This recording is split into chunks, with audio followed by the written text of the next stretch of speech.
All right. Hello, everyone. Thank you for having us all here with you today. I'm Daria Thomas. I'm a senior manager and supply chain finance offerings lead at our dedicated innovation team at Accenture. And I'm also your panel host for today. I'm delighted to have here with me Markus Schiffers, who's a managing director and a seasoned leader from Orbian, and Karel Krejčí, who's a vice president and an experienced visionary from Calculum. Before we begin, just a couple of very quick housekeeping items.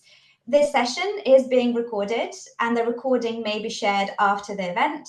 We would also love to take as many of your questions as we can live. So please go ahead and use the Q&A section as we go, and we will try our best to answer as many of those questions as we can today.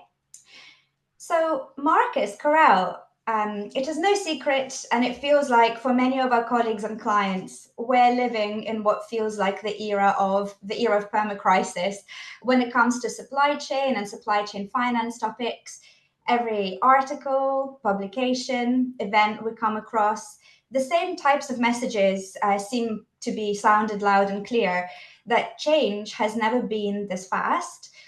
We really noticed this at Accenture. We carry out what we call Pulse of Change Index surveys, and our latest one has found that the pace of change has actually increased by 183% over the past 4 years.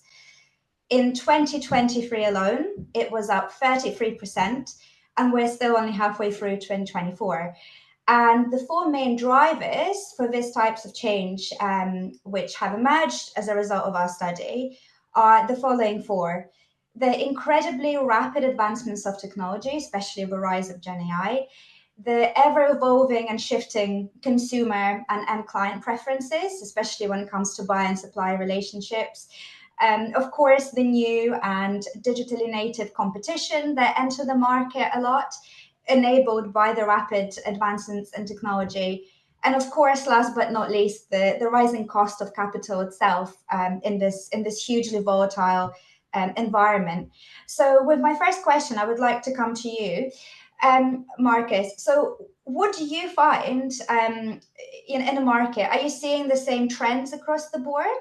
And what do you think are the opportunities in the supply chain finance space, despite of the economic environment that we find ourselves in? Okay, so thank you, Daria, and welcome everybody to this webinar. Yeah, I took some notes while you were talking. These are very interesting numbers indeed. They seem to confirm what we experience, or many of us, in our daily lives. So there's seriously an enormous pace in business.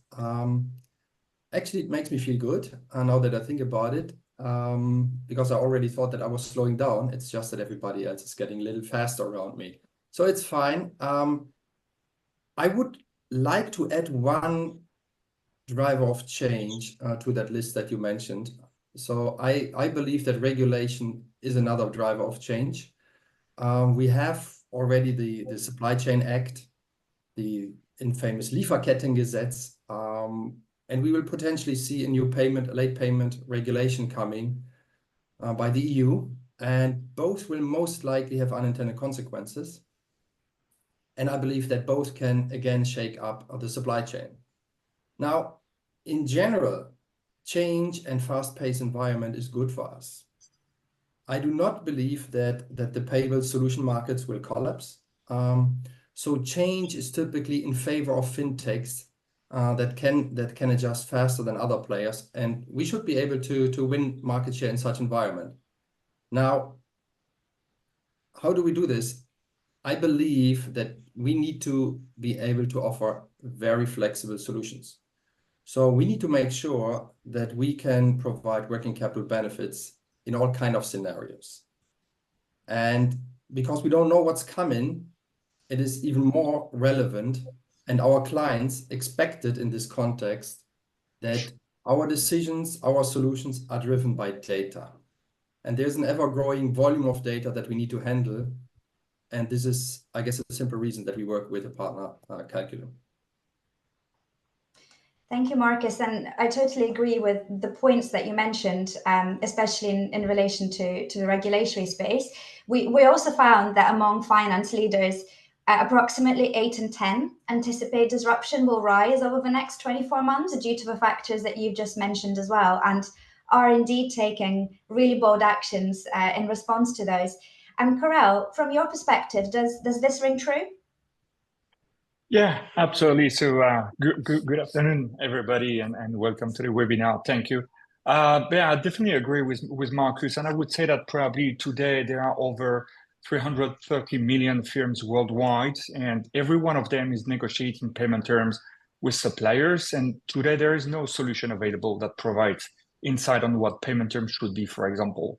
By having, for example, low payment terms with suppliers in place, company leaves millions in cash flow in the supply chain, and this missing liquidity cannot be used for further expansion, dividends, R&D, and acquisition, for example, or needs to be achieved by raising financial debt.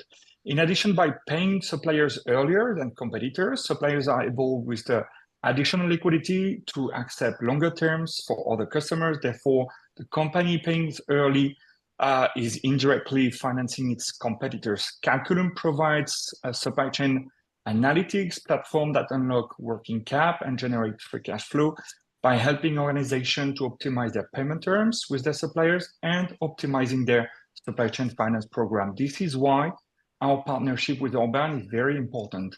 According to the World Supply Chain Report 2023, global funds in use are up by 20% year over year to about 858 billion USD. Yeah, some really serious numbers there, Karel, and indeed, I could not echo more what you said. It's a bit of a paradox, actually, that while the change has never been this fast, it will actually never be this slow again, right? And advancements in the payment solutions and flexible payment solutions that you both mentioned could not be more important in this context.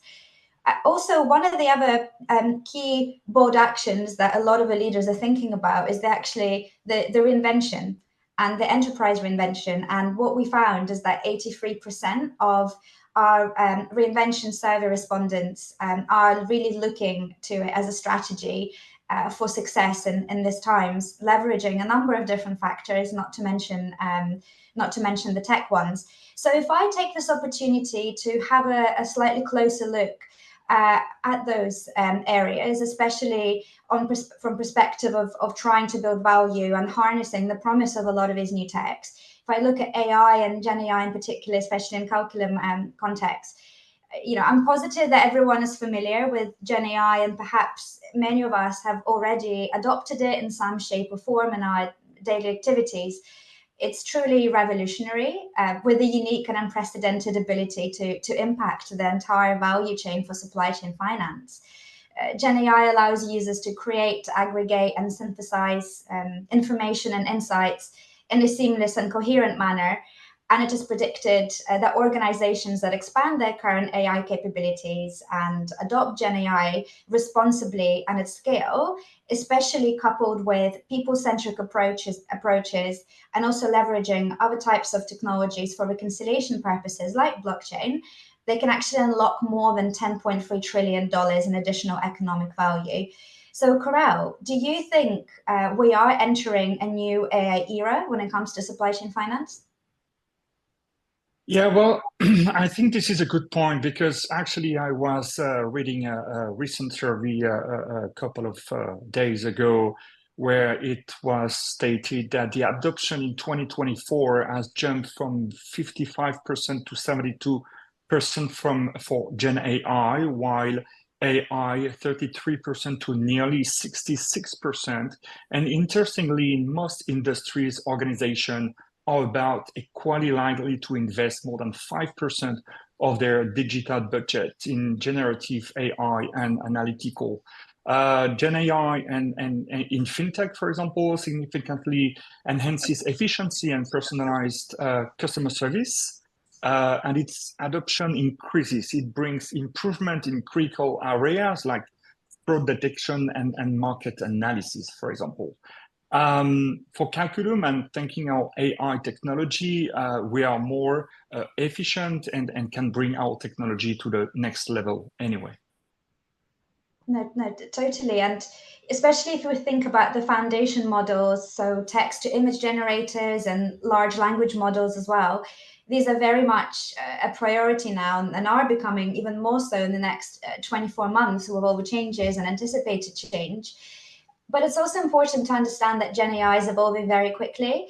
In 2023, we saw a lot of companies focusing on understanding the technology and experimenting with its capabilities in sandpit environments or in limited POCs. In 2024, we've seen leaders, really recognizing the impact that Gen AI having in their operations, like you mentioned, Karel, especially when it comes to the operational aspects. So really, today and beyond, we can expect leaders to be much more intentional in their investments and more focused on using of this technology to deliver value at scale and very much graduating from the sandpit usage. So Markus, do you think that would, from your perspective, is there something that you're also noticing and is something that in Orbian you're looking at? So I'm not an expert in AI, at least not yet. But what I've seen so far convinced me that AI and the application of AI is a train that no company can afford to miss. So I see significant opportunities, and I believe that very soon, not only repetitive tasks, but much more will be taking over in all our lives. And as a business, I can say that we have started to get into AI or into the AI world, but we are very aware that much of our data cannot be shared in the public domain and needs to be protected at all costs, so to speak. At the end, protecting this data is much more important to us than being a first mover in AI. So we are relatively careful, I would say. And maybe just one word of caution from my personal side. I only hope, I like AI. I think it's a great tool.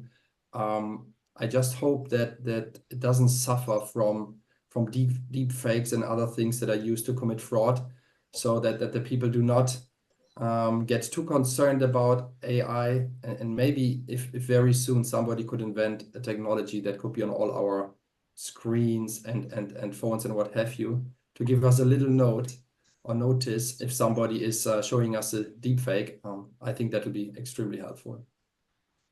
No, totally, Markus. And as you mentioned, security and the responsible adoption of these things are incredibly paramount to success here, to unlock the kind of opportunities that Karel was mentioning, the statistics.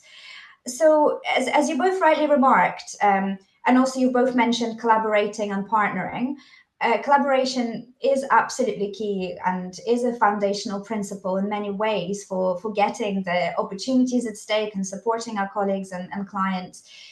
The leveraging of our collective ecosystems is really essential to driving sustainability reinvention, which is at the core of change, as well as the regulatory compliance, which Markus, you rightly remarked on at the very start of our conversation. So co-innovation, collaboration, responsible adoption of solutions at scale are the principles here. So what do you, Markus, recommend can be done to help drive and both the ESG policies, which are also a core topic, and ESG principles, while also being compliant with associated regulations? What are the main typical paths forward that you're seeing out there in the market? Okay, so when it comes to ESG, I have to say that unfortunately, and from what I could see, supply chain finance could not significantly contribute or support the agenda. I personally believe it is the result of a too small differentiator in price between suppliers that have a very good ESG score than the others compared to the others, and probably becoming ESG compliant is more costly than the benefit that you can gain through having a higher ESG rate in a supply chain finance program. So I guess there are other measures that procurement has to take, other measures than an ESG program, to move the needle on the suppliers' ESG scores. Having said that, supply chain finance can play and is playing a very vital role in being compliant in payment terms regulation. So it is very clear that so far, at least, the existing of an SCF program allowed buyers and suppliers to agree on payment terms that without the existence of a supply chain finance program would have been considered grossly unfair and could not have been put in place. So we don't know exactly what the new regulation will get us, but the current draft of the EU payment regulation does not include that exception of supply chain finance anymore. So we don't know how the final text will look like or if this regulation comes at all.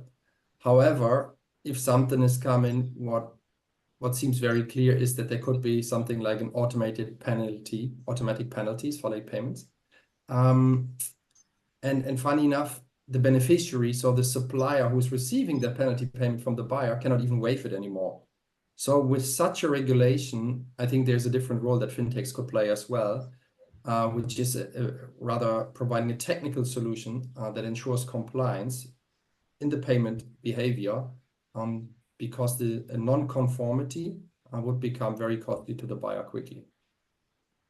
Absolutely, there's no simple solutions, and yes, while we're still trying to work out what the regulatory landscape looks like, the fees and the fines can become very real very quickly.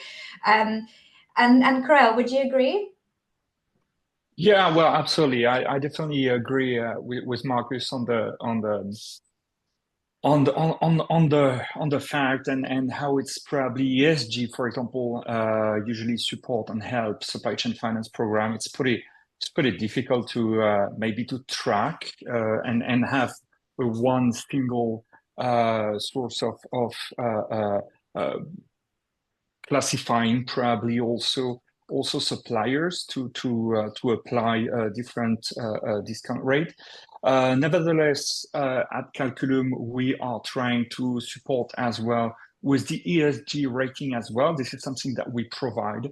We source this information from different sourcing, different companies, and we definitely help companies which do need to enhance and improve their supply chain finance program as well. Now on the regulation and back to what Markus was mentioning, I think that it will be, and this is a long debate around this draft, which is fortunately not voted yet, but I think that there is pros and cons as always. Also, maybe that for SMEs and small businesses it will help anyway. But once more, back to what Calculum is providing and how we do support fintechs and Orbian. We have all the regulation embedded into our platform, and we are very respectful and careful to all regulation in the world, not only in Europe, but really worldwide. We have every regulation updated on our platform as well. That's very important, and yeah, absolutely. The nature of a beast is very global, so being compliant, with global regulations also is very, very important. So to sum us up, because we're coming a little bit to a close of our conversation here before we open up to questions from the audience. From your perspective viewpoints, what can be done to help optimize supply chain finance programs as they are? You both rightly remarked on resilience, on responsible adoption of technologies, on regulatory challenges. If our audience was to walk away with 3 key takeaways, Markus, what would be your takeaways you would want people to remember? Yeah, so when it comes to forecasting the working capital benefits of a supply chain finance program, this is extremely difficult because the impact, so the working capital impact of a supply chain finance program is driven by 2 parameters. One is the payment term extension that procurement was able to negotiate. And the second is the volume that is then pushed through this supplier-buyer relationship. Now, from a treasury perspective, you need to be able to estimate both and when it happens. So this is not really big fun. And I guess every treasurer would appreciate if there was a little bit more or better forecastability or ability to forecast. The second thing that I'm hearing for many years now is that the working capital improvement, although we are offering a solution that makes it much faster, still should come faster. So once a corporate decides to go for a program, they really want this almost instantaneously. At the same time, though, they still want buyers and suppliers to have a program as well where the supplier can benefit from. So I guess my number one takeaway is that we should have programs, or buyers should use programs that give them kind of access to both this pace, so the speed of the working capital improvement, and this predictability of the cash flow benefits, which we can deliver through a solution that we call payment with terms. Payment with terms means that we pay a supplier on a given due date, and we as the provider give the buyer a payment term. So now that means that this service does not need a negotiation between the supplier and procurement, which makes it much faster, and it's solely driven by treasurer. So the treasury department does not need procurement to negotiate longer payment terms, which helps on the predictability of the forecast. At the same time, we need still the solution where a supplier benefits as well. So I think the first takeaway is have a solution that can do both, payment with terms, where the treasurer is in the driver's seat, and supply chain finance, if you can combine that. So I guess the second takeaway with this speed of change that you mentioned right at the beginning, it is even more important that when you pick a solution that you do not lock up in a solution that cannot deliver potentially on the next change. Because as of today, we may not know where procurement, in what country, in what currency, procurement has to go next to find the best products for the company. And the third one would be, and last one would be that the resilience of a supply chain finance program is the closest to my heart, actually. And I'm convinced that everybody should use bank agnostic setups that allow them to have a regional diversification of funding partner, because in all honesty, we don't know whether the next big change is AI plus or whatever, or just an old school financial crisis again. And if it was an old school financial crisis, it's better that you have a bank agnostic model in place that allows you to react properly on this. So if I was to summarize, Markus, diversification, making sure you're not locked in with solutions that may not be future facing, and making sure that the solutions can combine the solutions where the buyer payment times about involving the supplier. And how about yourself, Karel? Yeah, well, probably there is a couple of the takeaway that Markus mentioned that I will probably repeat a little bit, but I've been attending a couple of conferences this year since January, and I would say that probably in different regions, and I would say that probably all the time we have the same takeaway or the same ideas on how to make our SCF programs more sustainable or even improve them. And I would say that from my side and from the discussion that I can have with treasurer or procurement on day-to-day basis, I would say that probably for me, technology and data analytics would be maybe the first point, because in 2024, leveraging advanced technologies like AI and machine learning can definitely enhance your SCF operations. AI can automate tasks like invoice processing, fraud detection, and freeing up human resources for strategic analysis. Additionally, data analytics can provide real-time insight into your supply chain finance, allowing you to optimize payment terms, identify potential risk, and make better cash flow decisions as well.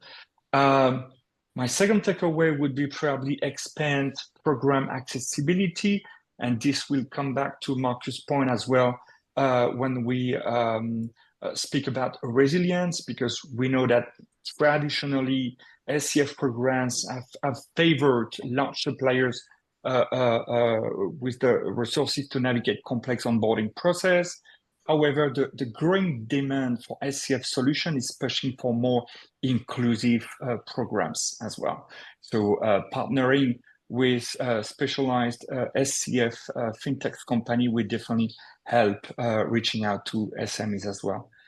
And maybe the last point for me would be maybe focusing on the sustainability as well, and ESG program helping more suppliers, and it's probably also in line with the resilience as well, making sure that we are supporting smaller businesses in some different geographies as well, to get access to this kind of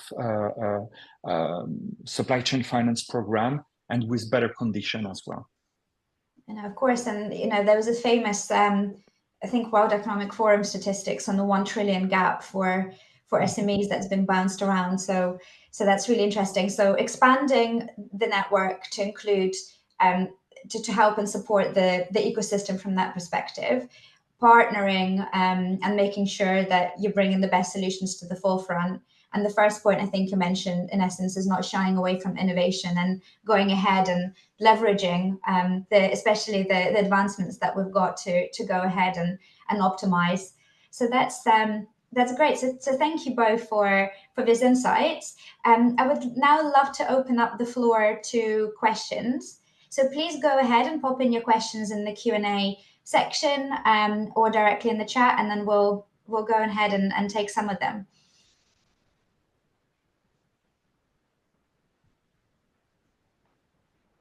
So let's have a look. We have some coming in already. Okay, so the first one is, what do you think about responsible AI? We've mentioned this, but I guess this person would like to expand on it a little bit more. Is it paramount that people and organizations are kept safe? What do you recommend we do to harness the power of it while avoiding the pitfalls that dominate the news? So what do you think about responsible AI is the question. So Karel, I'll come to you from that perspective first. Yeah, right. So I don't know, maybe I'm trying to explain from my side, from a very simply way. AI is very powerful, but responsible AI make sure it's used for good. Like training wheels for bike, it's keeping things fair, clear, and safe. This lets AI reach its full potential and help everyone, I think. Super. Markus, any comments from yourself on this one? No, I would leave it like that. Thank you, Karel. Great, let's have a look. Right, could you both go into more detail about how fintechs can help to correspond to new payment regulations? Markus, would you like to take this one? Okay. Yeah, I guess when it comes to this regulation, we mentioned it already a little bit, and I guess the objective of the European Parliament seems to be very clear. It's just that there are very, very many question marks still. And I've mentioned the unintended consequences that any regulation will have, and I'm convinced that this will happen again with this regulation. Now, what is not clear yet is, for example, how this will shake up the supply chain. So it is, for example, not clear if this regulation does only apply to contracts under EU law, or if the supplier and the buyer needs to be both residents in the EU for it to be applied. So these things are not very clear. Now, whatever it will be at the end, the markets will react, and EU companies are competing with, let's call them non-EU companies, and they need to make sure to stay competitive. Now, if using, for example, Swiss law under the procurement contract, or even shift procurement volume from EU countries to non-EU countries will make a company more competitive, it will happen. So I guess from that perspective, for us, it is crucial that we offer solutions that use the right measure on a supplier level. because things will get much more complex if the regulation comes as it reads today. So one supplier relationship may fall under the regulation, and hence the buyer has to use a different measure to protect its liquidity. So in this setup, if the supplier falls under the regulation, it would be a payment with terms supplier. Now, the next one may not fall under the regulation, or it could be even the same supplier, but because of other circumstances, different underlying law, what have you, will not fall under the regulation, and hence can be paid through a more traditional supply chain finance solution. Now, I guess for us to deal in this field of uncertainty, all we can do right now is to make sure that the tools that we provide are not static. So I guess this flexibility that I mentioned, and to be able to allow to react on a specific supplier level, so on a supplier to buyer relationship, that will be very powerful, and that will be powerful whatever next regulation is coming. Thank you, Markus. And Karel, would you like to comment? No, well, I'm very in line with Markus. What Markus was mentioning. Also, just wondering how many European company will relocate to the UK afterwards. But otherwise, no, I definitely agree with you, Markus. Well, we actually have two follow-on questions, Markus, from what you were just saying. One of the questions is, it strikes me that the real game changer is harnessing the data generated by supply chain finance programs to drive better decisions faster and for all participants, buyers, sellers, platforms, and banks. But what is the real state of readiness among these players to actually use the data? So I guess the core of the question is, what is the real state of readiness to actually use the solutions that you both referenced? What's your views? Karel, would you want to have an answer for this one? That's a good question. Well, I don't know. Can you repeat the question? Sorry for this one. Yes. So, what is the real state of readiness amongst buyers, sellers, platforms, banks to actually adopt and use the data solutions that have been referenced? Yeah. Well, I think that actually for us, it's very important from a Calculum standpoint, for example, that we have as much data as possible, because with all the data that we have on our side, and we talk about usually the real payment terms or actual payment terms, we definitely give a more accurate information to our partners, such as Orbian, definitely. So we definitely think that it makes decision, segmentation, working cap analysis more accurate, definitely for the SCF program. And Markus, do you think the players are ready? The value chain, is everyone ready? Are they ready to actually, use the data or provide the data, to be honest, to adapt the solutions? So I would think we are pretty much ready, and I would think that, as I mentioned very early on, kind of fintech companies will be able to gain market share in this environment. I could imagine that the larger organizations are a little bit more challenged with maybe even with older platforms that they need to consider around the world. So I guess from what we can see and what we do, we are ready. We have good access to this data through Calculum. So I'm not concerned on us, and I think because of the way we integrate the banks, we take a lot of work from their shoulders. So I think as a team, so the provider, the data analytics, and the banks, we are ready. If you look at very specific organizations only, there may be some lack of readiness still. Thank you. We have a couple of questions that I think are actually related. The first question is, how can the innovations, if we look at the whole spectrum of innovations, can really help us strengthen relationships between buyers and suppliers? Which is linked to the follow-up question from somebody else who's asking, which one of these spectrum of technologies, which one of these do you believe to actually be most relevant for supply chain finance in particular, above and beyond AI, from everything that you're seeing? Do you want to go first, Markus? So I need to go first? Okay. No, it's just a question. It's fine. I guess, I mean, we have seen in the past that innovation can provide direct benefits and rather indirect benefits. I mean, to put this in a simple example, in a supply chain finance situation where we were able to innovate, or the market was able to innovate to provide earlier payments to the suppliers, and this allows the buyer to negotiate and the supplier to accept longer payment terms, there's a very direct benefit. And there's academic work that shows that a supplier that is using supply chain finance, that his business relationship with the buyer is growing faster and more than the relationship with suppliers that are not using supply chain finance. So this is where innovation really helps strengthening this relationship. And those relationships, because once they find this situation where they can both work with the payment term and the cash provided very early on, those relationships will grow over many years.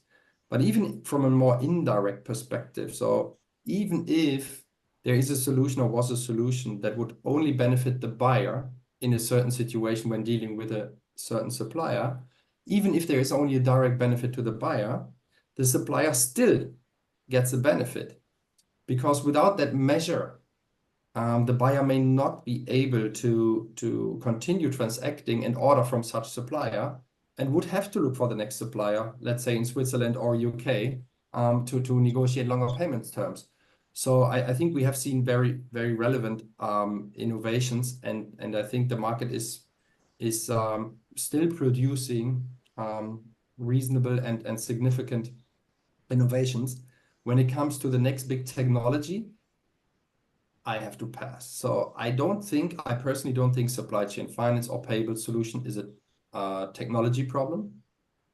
So I think if we get the data processed properly and the growing volume of data processed properly, this is good enough for supply chain finance.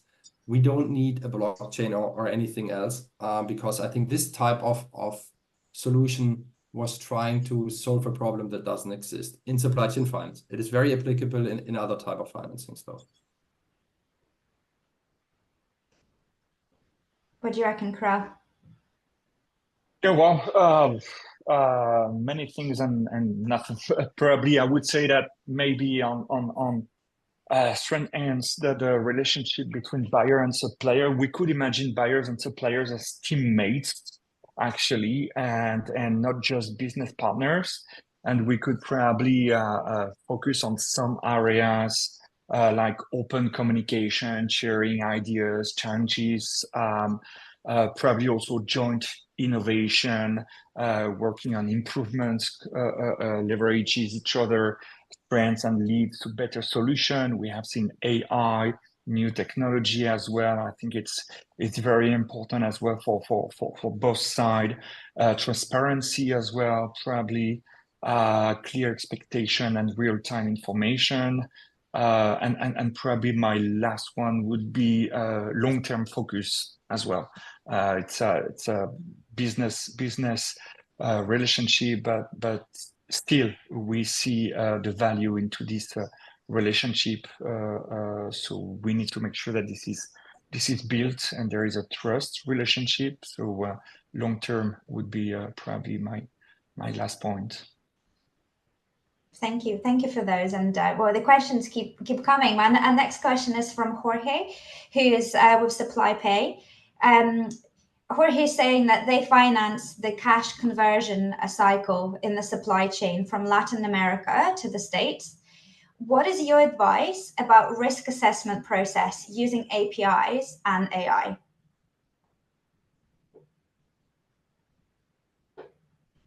Well, if I may, probably because we're also using this AI technology at Calculum, I would be very happy to answer later and probably more longer to develop a little bit. But there is some process in every region. There is no restriction as of today, so definitely happy to answer personally to this question later on. Super. Markus, do you have any advice on the assessment process? Yeah, I think on the assessment process, this is probably less relevant for us because we only go in confirmed payables, and so the risk assessment is much simpler than it would be in a receivable situation. Alrighty. Our next question is actually an ESG one. So the attendee is asking, from my understanding, is that the cost of Gen AI search is 15 to 25 times more expensive than traditional search. There are not only cost implications tied to increased power and data center space requirements. Given the increased power requirements for expanded data center space, how does the increase in power fit with ESG requirements set by EU, especially for source of a grid powers from sources that are not clean? Will the ESG restrictions have a slowing impact on the growth of AI? Are we just assuming clean power wrongly, or are there plans to meet the power requirements to be compliant with ESG future targets? So the question is, really, given that using Gen AI is using a lot of energy, how is this compliant and in line with ESG restrictions and that we're seeing in EU? Yeah, maybe I take a shot at that one. So I cannot confirm nor say that these numbers are right or wrong, whatever. But I like it because they're very big and very clear. So I don't think that ESG can stop AI and the application of AI. And my simple view is coming from that there are countries that are very involved in technology that have a little bit less focus on ESG. And computer systems don't stop at borders. So I don't think that there will be a regulation in place or even capable to kind of restrict the use of AI in a global scale. So to adhere to certain ESG principles. My personal view is that rather the ESG principles may be reduced in the EU to be able to stay competitive with players outside the EU. Super. And Karel, do you have comments on this? No. I definitely agree. All right. If there's any more questions, please pop them in. But I think that brings us to the end of the Q&A session. So I would like to hand back over to our lovely organizers from Calculum, who kindly invited us and organized the session. Thank you very much. Thank you, Daria. Thank you, Karel. Thank you, Daria. Thank you, Markus. Thank you, and thank you everyone for joining us today. So thanks a lot, everyone, for your time. Thank you. Bye-bye. Cheers. Bye-bye.